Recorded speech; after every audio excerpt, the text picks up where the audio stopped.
ಪ್ರಜಾಶಕ್ತಿ ಜನಪರ ವೇದಿಕೆ ಸಂಸ್ಥಾಪಕ ರಾಜ್ಯಾಧ್ಯಕ್ಷರು. ನಾನು ಬೆಂಗಳೂರು ಬಂದು ಸುಮಾರು 20 ವರ್ಷ ಆಯಿತು. ಆಲ್ರೆಡಿ ಒಂದು 5-6 ಸಂಘಟನೆಯಲ್ಲಿ ತುಂಬ ಕಷ್ಟಪಟ್ಟು ಕೆಲಸ ಮಾಡ್ಕೊಂಡು ಬಂದಿದ್ದೀನಿ.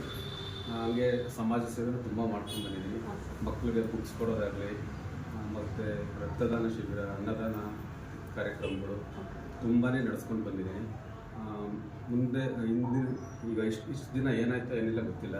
ಇನ್ನು ಮುಂದೆ ಜನಸೇವೆಯೇ ನಮ್ಮ ಅಧಿಕ ಮೂಲ ಅಂತ ತಿಳ್ಕೊಂಡು ಜನಗಳಿಗೆ ಯಾವುದೇ ರೀತಿ ತೊಂದರೆ ಆದರೆ ನಾವು ಮುಂದೆ ಇರ್ತೀವಿ, ಸ್ಪಂದಿಸ್ತೀವಿ. ಮತ್ತು ನಮ್ಮ ಸಂಘಟನೆಯಲ್ಲಿ ಹೆಣ್ಣು ಮಕ್ಕಳಿಗೆ ತುಂಬಾ ಆದ ಗೌರವ ಇದೆ. ನಮ್ಮ ಸಂಘಟನೆಗೆ ಆಲ್ರೆಡಿ ಈಗ ಸುಮಾರು 1-1.5 ಸಾವಿರ ಜನ ಬರೀ ಹೆಣ್ಮಕ್ಳೇ ಜಾಯ್ನ್ ಆಗಿದ್ದಾರೆ.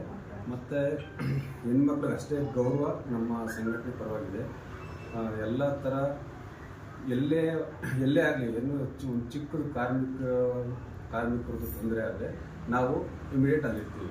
ನಾನು ಹೋಗೋಕ್ಕಾಗಿಲ್ಲ ಅಂದರೆ ನಮ್ಮ ಕಾರ್ಮಿಕ ರಾಜ್ಯಾಧ್ಯಕ್ಷ ಆಗಲಿ, ಇಲ್ಲ ನಮ್ಮ ಮಹಿಳಾ ರಾಜ್ಯಾಧ್ಯಕ್ಷರು ರೇಖಾ ಆಗಲಿ, ಇಮಿಡಿಯೇಟ್ ಹೋಗಿ ಏನೇ ಪ್ರಾಬ್ಲಮ್ ಇದ್ದರೂ ಸ್ಪಂದಿಸ್ತಾರೆ. ಅವ್ರಿಗೆ ನ್ಯಾಯ ಕೊಡಿಸೋವರೆಗೂ ನಾವು ಆಚೆ ಬರೋಲ್ಲ. ಅವ್ರಿಗೆ ಎಷ್ಟೇ ತೊಂದರೆ ಆಗಲಿ ನ್ಯಾಯ ಕೊಡಿಸೋವರೆಗೂ ನಾವು ಆಚೆ ಬರೋಲ್ಲ. ಅದೇ ಥರ ನಮ್ಮ ಸಂಘಟನೆ ಇನ್ನೂ ದೊಡ್ಡ ಮಟ್ಟಕ್ಕೆ ತೊಗೊಂಡೋಗ್ಬೇಕು ಅಂತೇಳಿ ನಮ್ಮ ಎಲ್ಲ ಟೀಮ್ಗಳು ಕೈ ಜೋಡಿಸಿದ್ದಾರೆ. ಎಲ್ಲ ಥರನೂ ಸಪೋರ್ಟ್ ಸಿಕ್ಕಿದೆ ನನಗೆ. ಬಟ್ ಈಗ ರಾಜ್ಯ ಕಚೇರಿಗೆ ಉದ್ಘಾಟನೆ ಮಾಡ್ತಾ ಇರೋ ಉದ್ದೇಶ ಏನಂದರೆ, ನಾವು ಅಲ್ಲಿ ಇಲ್ಲಿ ಮೀಟಿಂಗ್ ಮಾಡೋಕ್ಕೆ ಆಗ್ತಾ ಇರಲಿಲ್ಲ. ಈಗ ಸುಮಾರು ಜಿಲ್ಲೆಗಳಿಂದ ಬರ್ತಾ ಇದ್ದಾರೆ. ಬಂದಂಥ ಇದಕ್ಕೆ ನಾವು ಎಲ್ಲೋ ಒಂದು ಕಡೆ ಕುತ್ಕೊಂಡು ಮಾತಾಡೋಕ್ಕಾಗ್ತಾ ಇರಲಿಲ್ಲ. ಅದಕ್ಕೋಸ್ಕರ ರಾಜ್ಯ ಕಚೇರಿ ಅಂತ ಇಲ್ಲಿ ಮಾಡಿದ್ವಿ.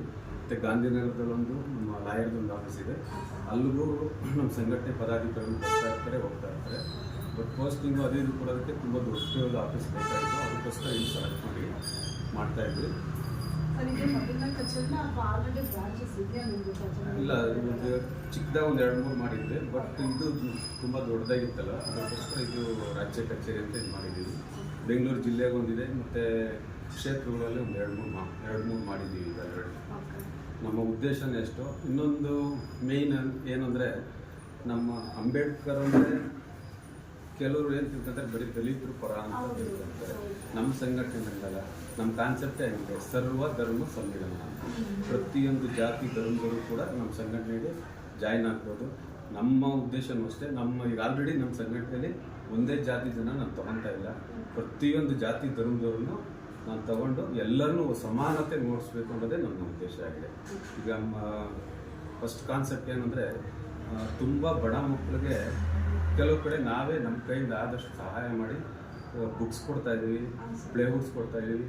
ಅದು ಅಷ್ಟೇ ಅಲ್ಲದೆ ಕೆಲವು ಕಡೆ ನಾನು ಸಂಘಟನೆ ಕಟ್ಟಿದ್ದೀನಿ. ಯಾವುದೇ ಕಾರಣಕ್ಕೂ ಹಿಂದೆ ಹೋಗೋ ಮಾತಿಲ್ಲ. ಜನತೆಗಂತೂ ನಮ್ಮ ಸಂಘಟನೆಯ ಉದ್ದೇಶ ತಿಳಿಸ್ತೀವಿ. ಮತ್ತು ಅದೇ ಥರ ಎಲ್ಲರಿಗೂ ಸಪೋರ್ಟ್ ಮಾಡ್ತೀವಿ. ಯಾರಿಗೆ ಅನ್ಯಾಯ ಆದರೂ ಅದ್ರ ವಿರುದ್ಧ ನಾವು ನಿಂತ್ಕೊಂಡಿರ್ತೀವಿ. ಯಾವುದೇ ಅನ್ಯಾಯಕ್ಕೂ ನಾವು ಬಿಡೋದು. ಇದೇ ನಮ್ಮ ಉದ್ದೇಶ. Thank you.